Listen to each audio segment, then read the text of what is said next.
Hello everyone, welcome to this channel. My name is Shubhadeep Ganguly and you are watching Rational Ganguly. আজকের এই ভিডিওতে আমরা next উইকের জন্য কিছু স্টকস নিয়ে আলোচনা করব, কিন্তু সেটা শুরু করার আগে যে লাস্ট উইকে যে স্টকগুলো আমরা আইডেন্টিফাই করেছিলাম ইলেকশনের আগের উইকে, তো সেইগুলোর কি কারেন্ট কন্ডিশন এখন, সেই ট্রেডগুলো অ্যাকচুয়ালি অ্যাক্টিভ ট্রেড না ইনঅ্যাক্টিভ ট্রেড, পজিশন কি আছে সেগুলো নিয়ে প্রথমে ডিসকাস করে নেক্সট উইকের জন্য যে স্টকটা আমরা আইডেন্টিফাই করেছি সেটা নিয়ে তারপর ডিসকাস করা হবে। তো প্রথমেই যে স্টকটা আমরা আইডেন্টিফাই করেছিলাম ব্রিটানিয়াতে আমরা প্ল্যান করেছিলাম যে এখানে একটা ভালো প্রাইস অ্যাকশন তৈরি করছে এবং হায়ার সাইডে ওয়েট করছে। তো এইখানে যদি আমাদের ব্রেকআউট দেয়, এখানে অল টাইম হাই টাচ করতে পারে এবং ফার্দার আমরা 1:2 এর জন্য হোল্ড করে রাখবো। তো যদি আর স্টপ লস থাকবে এই রেড কালারের ক্যান্ডেলে, এই ক্যান্ডেলটার নিচে, মানে এই সুইংটার নিচে। তো এখানে যদি দেখি আমরা এখানে আমরা এন্ট্রি পেয়েছি, এখানে অলরেডি 1:2 এর মতো পেয়েছি। হ্যাঁ, স্টক যেহেতু ইলেকশন উইক ছিল, এক্সিট পোল, ইলেকশন রেজাল্ট এগুলো ফ্যাক্টরি ইন করে মার্কেটে যথেষ্ট ভলেটাইল ছিল। তো সেই ক্ষেত্রে আমাদের স্টপ লস হিট হয়নি, কিন্তু আমরা যদি দেখি এখানে 1:2 মোস্ট প্রবলি আমরা পেয়েছি। তো সুতরাং যদি এখান থেকে ভালো একটা পজিশন থাকে, যদি এখানে পজিশন কেউ নেওয়া থাকে, এখানে একটু ট্রেল করে নেওয়া উচিত কস্ট টু কস্টের কাছে। তো দেখা যাক এটা কি হয়, এটা বড় মুভমেন্ট দেয় কিনা। এখানে আবার একটু ক্লোজিং ডোজি টাইপের দিয়েছে, এখানে একটা স্পাইক, এখানে একটা স্পাইক, আর মধ্যখানে এই পুরো সাইডের এই মধ্যখানের এই রেঞ্জটার মধ্যে ক্লোজিং দিয়েছে। তো দেখা যাক এটা নেক্সট উইক কোথায় মুভ করে। তো যারা একটু মানে কনজারভেটিভ ট্রেডার, তাদের এইখানে কস্ট টু কস্টে, মানে যেখানে নিয়েছে 1-2 টাকা উপর নিচে, যেখানে অ্যাটলিস্ট ব্রোকারেজটা বেরিয়ে আসবে, সেখানে ট্রেড করে নেওয়া উচিত। নেক্সট স্টক যেটা ছিল সেটা হচ্ছে কোল ইন্ডিয়া। আমরা প্ল্যান করেছিলাম একটা ভালো জায়গায় দাঁড়িয়ে আছে এবং হায়ার হাই ব্রেক করে এখানে রিটেস্ট করে আবার তার উপরেই ক্লোজিং দিয়েছে। সুতরাং এইখানে যদি এই হাই ক্রস করে, তো এইখানে আমরা রেড কালারের ক্যান্ডেল, মানে এই প্রিভিয়াস উইকের হাই যদি ক্রস করে, এখানে আমরা এন্ট্রি নিতে পারি। আর এইখানে আমাদের স্টপ লস থাকবে, এই লোয়ে আমাদের স্টপ লস থাকবে। কিন্তু এখানে যদি আমরা দেখি, এখানে আমরা এন্ট্রিও পেয়েছি, আবার স্টপ লসও হিট হয়েছে। সুতরাং এই ট্রেডটা যদি দেখি, এটা ইনঅ্যাক্টিভ ট্রেড। তো কারেন্টলি এটা একটু অড পজিশন, প্রাইস অ্যাকশন একটু অড দাঁড়িয়ে আছে, অড জায়গায় মিনস এখানে আমরা যদি এন্ট্রিও নিই কোনো একটা জায়গায়, প্রথমত এন্ট্রির কোনো পজিশন তৈরি হচ্ছে না প্রাইস অ্যাকশন অনুযায়ী। তো মধ্যিখানে ক্লোজিং দিয়েছে, সুতরাং এইখানেও হাই রিটেস্ট করতে যেতে পারে, আবার এখানেও লো রিটেস্ট করার জন্য আসতে পারে। সুতরাং এইখানে একটু ভলেটাইল বা এখানে এই মান্থে রেঞ্জ বাউন্ড থাকতে পারে। তো দেখা যাক এটা কি হচ্ছে, কিন্তু এটা কারেন্টলি এখন ইনঅ্যাক্টিভ ট্রেড। তো নেক্সট উইক যেটা আমরা স্টকটা আইডেন্টিফাই করছি সেটা হচ্ছে সিপলা।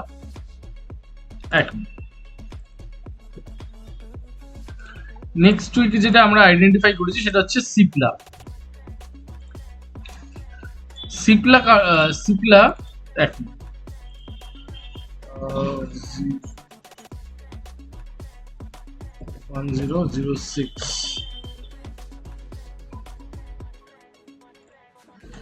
আমাদের এন্ট্রি হয়ে যায়, প্রথমে আমরা এন্ট্রিটা একটু মানে কেন আমরা এন্ট্রি নিচ্ছি, কারণ এখানেও যদি দেখি, এখানে একটা খুব সুন্দর প্রাইস অ্যাকশন ডাব্লিউ প্যাটার্নের মধ্যে তৈরি করে হায়ার সাইডে ওয়েট করছে, আর অল টাইম হাইয়ের কাছেই নিজেকে হোল্ড করে রেখেছে। ইলেকশন এখানে একটু ভলেটাইল হয়েছে, কিন্তু এই উইকের ক্লোজিং একটু হায়ার সাইডে দিয়েছে।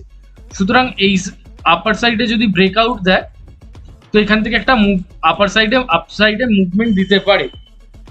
আর যেহেতু এখানে এই একটা জোনে কন্টিনিউয়াসলি কনসলিডেট করেছে ডাব্লিউ প্যাটার্ন বানিয়ে, তো এখানে যদি ব্রেকআউট দেয়, ব্রেকআউটটা সাস্টেন হতে পারে।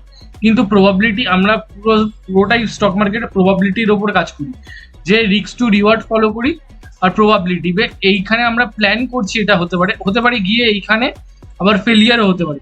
সুতরাং সেই জায়গাটা থেকে বাঁচতে গেলে আমাদের একটু পজিশন সাইজিংটা খুব ভালোভাবে সিদ্ধান্ত নিয়ে, ডিসিশন নিয়ে তারপরে পজিশন সাইজিংটা করা উচিত, যে কোয়ান্টিটি কি হবে, কতটা স্টপ লস থাকবে, আমি সেকেন্ড টাইম রিএন্ট্রি নিতে পারবো কিনা, এই জিনিসগুলো মাথায় ক্যালকুলেট করে তারপর পজিশন সাইজগুলো আইডেন্টিফাই করে রিএন্ট্রি নেওয়া উচিত।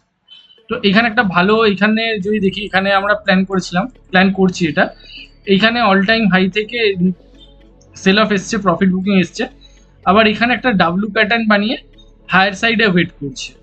এটার জন্য একটা ভালো সুটেবল মানে জায়গা পাচ্ছি আমরা স্টপ লস রাখার জন্য। যারা একটু অ্যাগ্রেসিভ তারা এইখানে স্টপ লস রাখতে পারে, আর যারা একটু কনজারভেটিভ তারা এই রেড কালারের ক্যান্ডেলের নিচেই স্টপ লস রাখতে পারে। তো সুতরাং আর যদি পজিশন সাইজিং একটু কমই রেখে এন্ট্রি নেওয়া উচিত হবে। যদি আমি এন্ট্রি নিই কমই নিয়ে এন্ট্রি নেব, তার কারণ হচ্ছে আমি এইখানে যদি প্রাইস অ্যাকশন হায়ার হাই বানাই তখন আমি সেক্ষেত্রে ফুল কোয়ান্টিটি আমি এই নেক্সট সুইং ক্রস করাতে এন্ট্রি নিয়ে এই স্টপ লসটা কস্ট টু কস্টে এইখানে বা এই সুইং এর নিচে ট্রেল করে নিতে পারবো। তাহলে আমার পজিশন সাইজিংটা একটু অ্যাডজাস্টেড থাকবে। সেই হিসেবে যদি দেখি আমার এখানে এন্ট্রি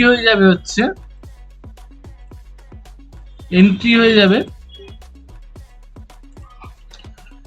এইখানে এটার হাই হচ্ছে 19 আর এটা হচ্ছে 14। তো এইখানে আমরা একটু যদি এন্ট্রি নিই, আমরা এখানে 14 বা 15-র কাছাকাছি একটা ছোট একটু আগে এন্ট্রি নিয়ে নিতে পারি যদি এখানে মুভমেন্ট হয়, বা সব থেকে সেফ যদি হয় 1520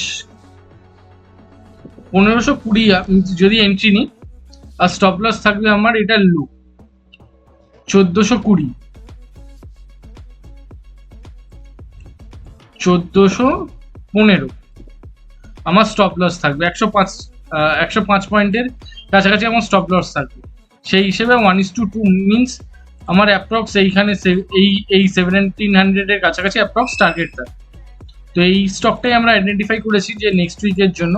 তো দেখা যাক এটা কি মুভমেন্ট হয়, এটা আমি একটু ট্র্যাক করবো দেখার জন্য।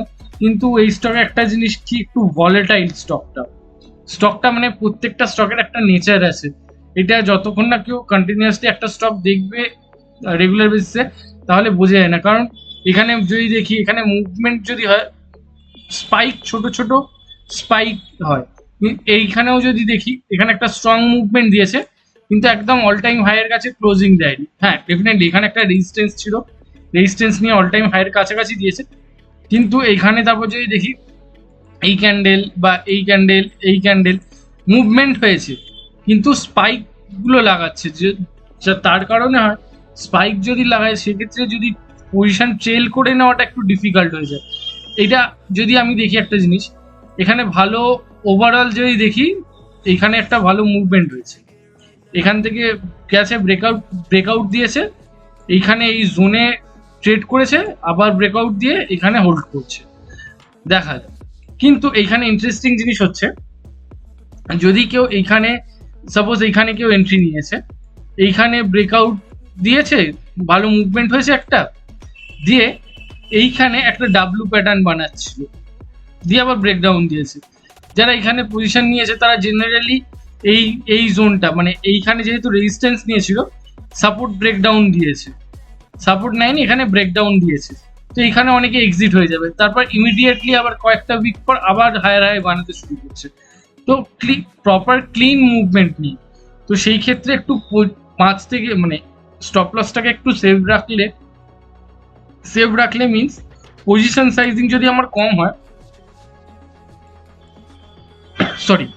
যদি আমার পজিশন সাইজিং কম হয় সেক্ষেত্রে আমি কোয়ান্টিটিটা একটু ওয়েট করে রাখতে পারবো। যে এখানে ডাব্লিউ প্যাটার্ন বানাচ্ছে, এখানে ট্রেল না করে আমি যদি কোয়ান্টিটি সাইজ কম হয় তাহলে আমি এইখানে যেখানে কস্ট টু কস্টে ট্রেল করে নিলাম, তারপর একটু ওয়েট করছি যেহেতু আমার এখানে প্রফিটে আছে বা প্রফিটের 50% যেখানে এই হায়ার ক্যান্ডেল স্ট্রং একটা ক্যান্ডেল বানিয়েছে, বুলি স্ট্রং ক্যান্ডেল বানিয়েছে, তো এইখানে আমি একটা হাফ জায়গায় একটা ট্রেল করে রাখলাম।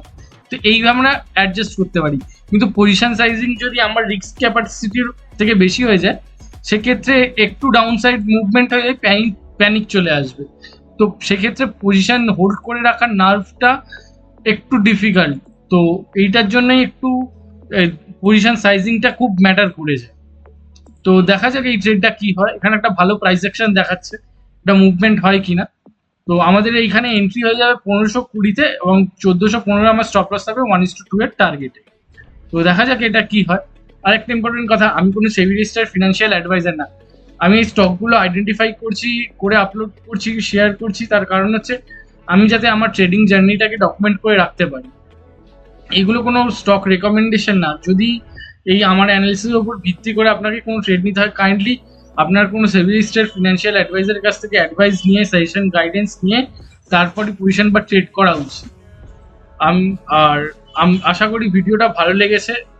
তো চ্যানেলে আরো ভিডিওস আছে, সেগুলো দেখতে পারেন। কোনো সাজেশনস থাকলে কাইন্ডলি কমেন্ট বক্সে লিখে জানাবেন, তাহলে আমার কি ভুল হচ্ছে সেগুলো আমি ইমপ্রুভ করে আরেকটু ভালোভাবে ট্রিট করতে পারবো বা আমি শিখতে পারবো। তো থ্যাংক ইউ সো মাচ ভিডিওটা পুরো দেখার জন্য। দেখা হচ্ছে পরবর্তী কোনো একটা ভিডিও। ধন্যবাদ।